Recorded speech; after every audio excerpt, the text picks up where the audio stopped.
La mayoría de las personas no busca amigos para crecer. Los busca para no sentirse solas. Y esa diferencia lo cambia todo. Nietzsche entendió algo que incomoda profundamente. La amistad, tal como la vive la mayoría, no es un acto elevado, sino un refugio emocional contra el vacío interior.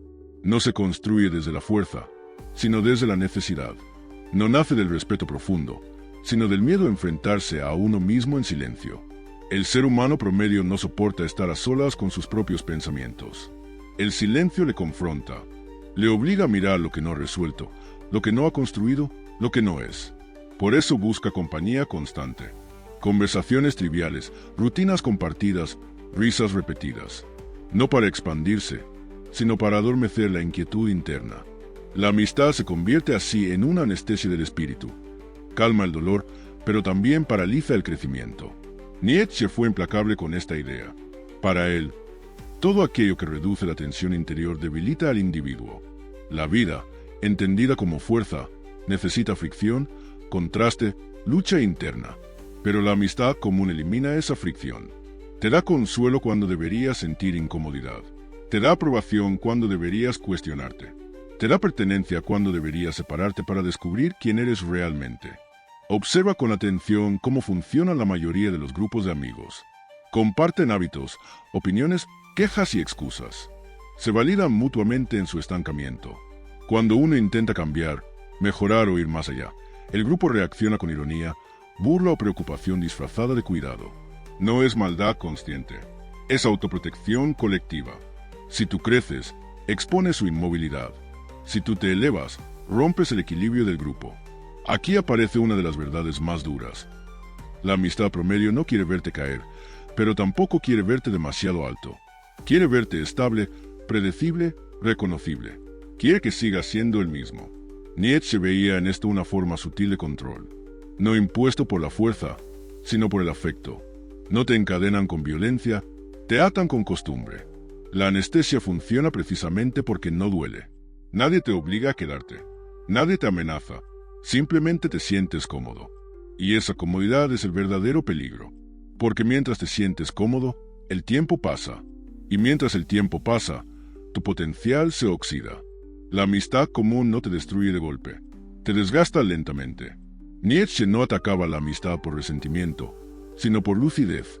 Sabía que el espíritu fuerte necesita incomodidad, soledad y silencio para afilarse. Sabía que la conversación constante distrae, que la risa permanente dispersa, que la compañía continua debilita la capacidad de sostenerse a uno mismo. Por eso veía con sospecha cualquier relación que funcionara como refugio emocional permanente. Este es el primer punto que muchos no quieren aceptar. Si necesitas amigos para sentirte completo, ya has perdido tu centro. Has delegado tu estabilidad interna en el exterior. Y todo lo que depende del exterior es frágil. Cuando tus amigos se van, cambian o te traicionan, no solo pierdes compañía, pierdes estructura interna. Nietzsche consideraba esto una forma de esclavitud psicológica. La amistad, cuando nace de la carencia, no eleva, tranquiliza. Y tranquilizar no es lo mismo que fortalecer. Tranquilizar es bajar la intensidad. Fortalecer es aumentar la capacidad de soportar esa intensidad sin huir. Aquí comienza la ruptura con la mentalidad común. Entender que no todo lo que reconforta es bueno y que no todo lo que duele es malo. Antes de hablar de soledad, de fuerza individual o de carácter superior, hay que desmontar la ilusión. La ilusión de que rodearte de gente siempre es positivo. La ilusión de que estar acompañado es sinónimo de estar bien. Nietzsche sabía que, muchas veces, la multitud es solo una forma elegante de esconderse de uno mismo. Cuando Nietzsche hablaba del individuo fuerte, no se refería a alguien arrogante, frío o incapaz de relacionarse. Se refería a alguien que no necesita apoyarse constantemente en otros para sostener su identidad. Y esa diferencia es crucial. El individuo fuerte no elige la soledad como pose ni como castigo. La elige porque es el único entorno donde su naturaleza puede desarrollarse sin interferencias. Después de entender que la amistad común actúa como anestesia del espíritu, el siguiente paso es inevitable: la separación. No como huida, sino como selección. El individuo fuerte se distancia porque percibe que la mayoría de relaciones diluyen su energía, fragmentan su atención y contaminan su criterio. No es desprecio por los demás, es respeto por su propio proceso interno. Nietzsche veía la soledad como una consecuencia natural del crecimiento. Cuando una persona empieza a pensar de forma independiente, deja de encajar. Sus preguntas ya no son cómodas, sus silencios ya no son compartidos, sus objetivos ya no coinciden con los del grupo. Y en ese punto, la soledad no es una elección romántica, es el resultado lógico de no traicionarse. Aquí aparece una verdad que incomoda a muchos. No todo el mundo está hecho para caminar solo. La mayoría necesita estructuras externas que le digan qué pensar, cómo vivir y cuándo sentirse satisfecho. El individuo fuerte, en cambio, desarrolla una brújula interna. Y esa brújula solo se calibra en ausencia de ruido social. En soledad, caminar solo exige algo que pocos poseen: la capacidad de soportarse a uno mismo sin distracciones, sin conversaciones de relleno, sin validación inmediata, sin testigos. En ese vacío, todo lo que no es auténtico se cae. Las excusas se vuelven evidentes. Las debilidades aparecen sin maquillaje. Y es precisamente ahí donde comienza la verdadera fortaleza. Nietzsche entendía que el crecimiento no ocurre en grupo. Ocurre en conflicto interno, en decisiones solitarias, en horas silenciosas donde nadie aplaude ni corrige. El individuo fuerte no puede permitirse depender emocionalmente de otros porque eso lo vuelve predecible, manipulable y lento. Cada vínculo innecesario se convierte en una cuerda que tira hacia atrás. Por eso, quien aspira a algo más alto termina aislándose, incluso sin proponérselo. No porque se crea superior, sino porque sus ritmos ya no coinciden. Mientras otros buscan comodidad, él busca claridad. Mientras otros buscan pertenecer, él busca coherencia interna. Y esa divergencia genera distancia. Es importante entender esto. La soledad del individuo fuerte no es una carencia social, es una disciplina mental. Es el espacio donde se entrena la autodirección, donde se aprende a decidir sin consenso, donde se construye una identidad que no depende del aplauso ni del rechazo. Nietzsche consideraba esto esencial para cualquier forma de grandeza. Muchos temen esta etapa porque confunden estar solo con estar perdido. Pero son opuestos. El que no soporta la soledad suele estar más perdido que el que la atraviesa conscientemente, porque necesita que otros le reflejen quién es. El individuo fuerte, en cambio, se define desde dentro, y esa definición requiere aislamiento. Una vez que entiendes que la amistad como una anestesia, la soledad deja de parecer un castigo y empieza a verse como un requisito. No puedes despertar rodeado de quienes prefieren dormir. No puedes afilarte entre superficies blandas. No puedes elevarte si temes quedarte solo. Porque caminar solo no es el final del proceso, sino el comienzo del conflicto real. Descubrir que muchas relaciones no solo anestesian, sino que activamente frenan tu evolución. Una vez que el individuo fuerte ha comenzado a caminar solo, surge una revelación incómoda. Muchas de las relaciones que antes parecían inofensivas no solo anestesiaban el espíritu, sino que actuaban como un freno constante al potencial. No un freno visible, no una prohibición directa, sino algo más peligroso, un límite invisible disfrazado de cercanía, afecto y normalidad. Nietzsche comprendía que el mayor obstáculo para la transformación no suele ser la oposición frontal, sino la resistencia pasiva del entorno cercano. Los amigos no te dicen explícitamente que no cambies. Simplemente reaccionan mal cuando lo haces.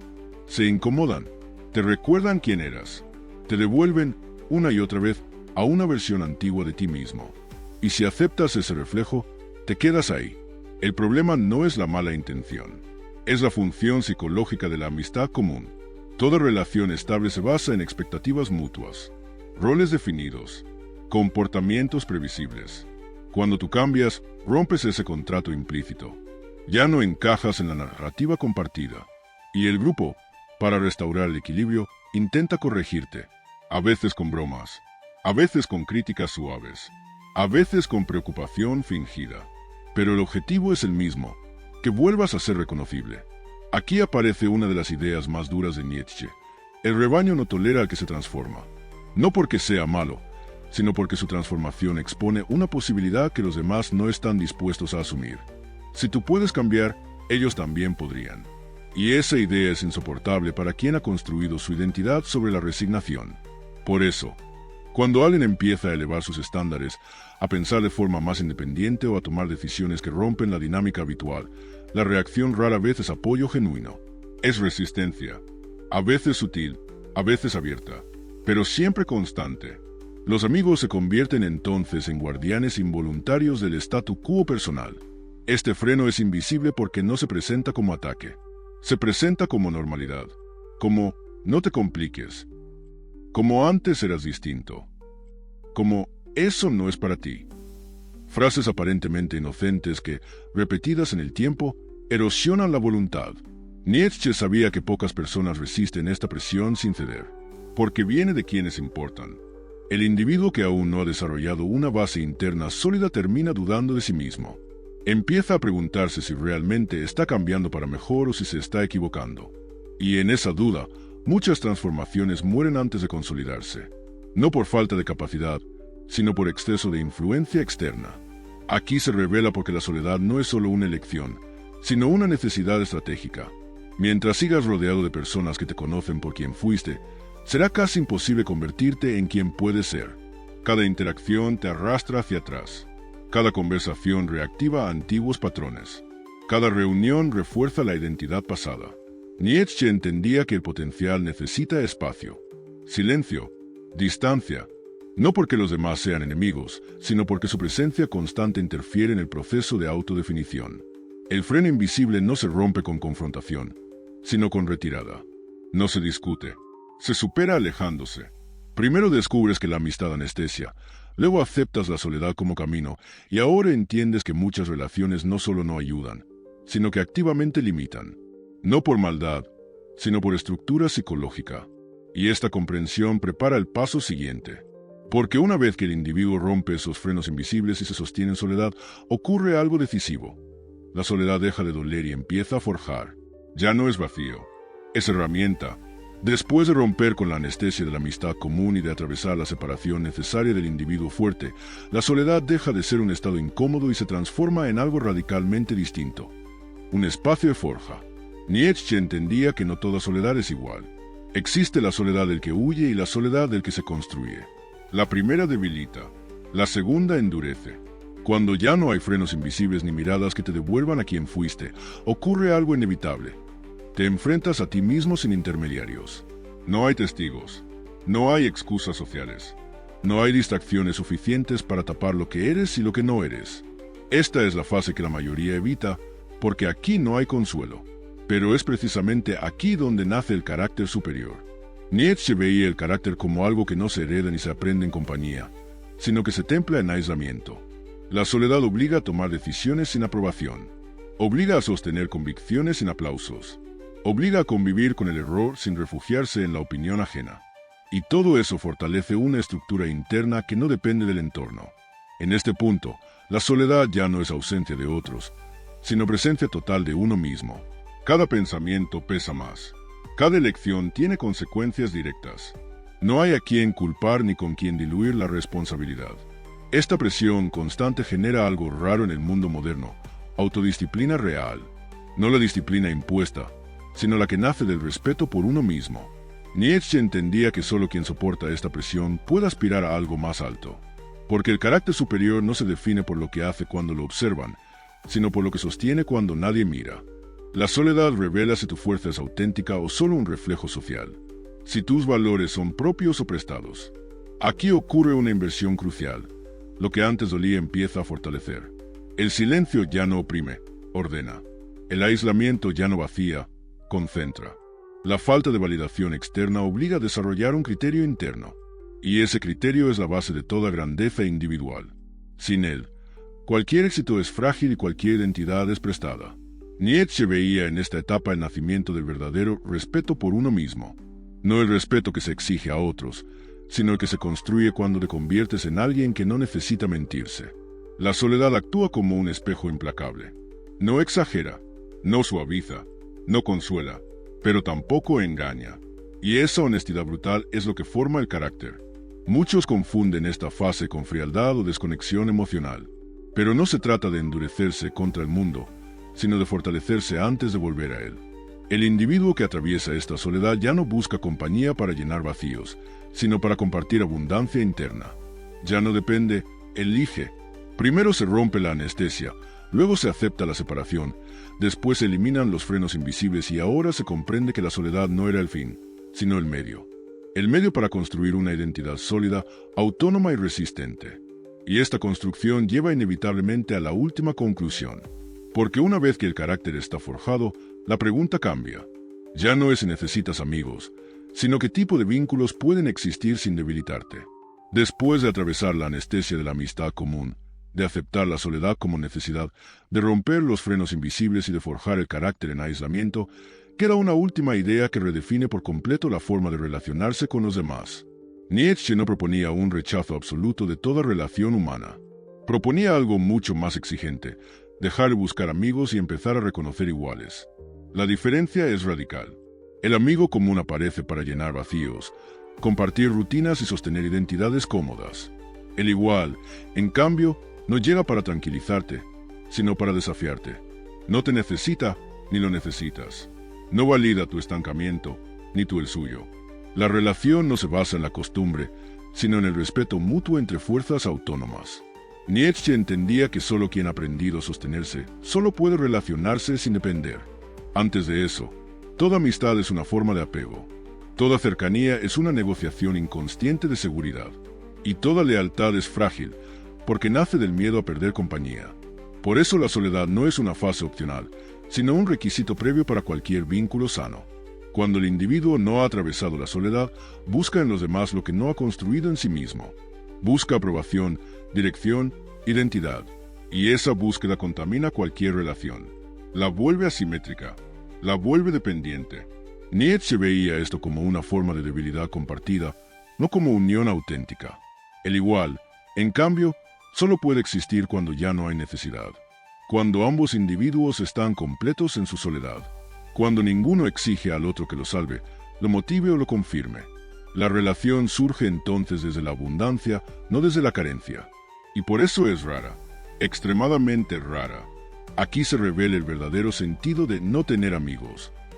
No se trata de vivir aislado para siempre, sino de negarse a aceptar vínculos que te reduzcan, de no intercambiar tu potencial por compañía, de no sacrificar tu evolución por pertenencia.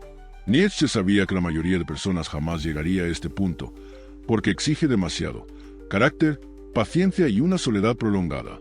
El individuo que ha pasado por todo el proceso ya no teme estar solo, y precisamente por eso ya no acepta cualquier relación. Selecciona, observa, evalúa, no por desconfianza, sino por respeto a lo que ha construido.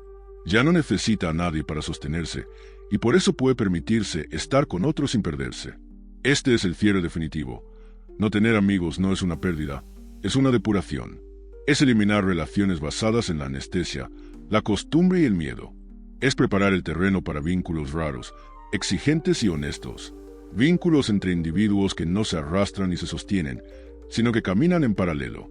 Nietzsche no glorificaba la soledad por romanticismo. La entendía como un precio. El precio de no vivir diluido. El precio de no convertirse en una versión domesticada de uno mismo. Y quien paga ese precio descubre algo que pocos conocen: que la verdadera compañía solo aparece cuando ya no la necesitas. El gran error de la mayoría es creer que estar rodeado es estar acompañado. El individuo fuerte aprende lo contrario. Primero se acompaña a sí mismo, y solo entonces, si ocurre, aparece alguien digno de caminar a su lado. Ahí termina el camino, no con multitud, no con aplausos, sino con una identidad intacta, y desde ahí, cualquier relación deja de ser refugio y se convierte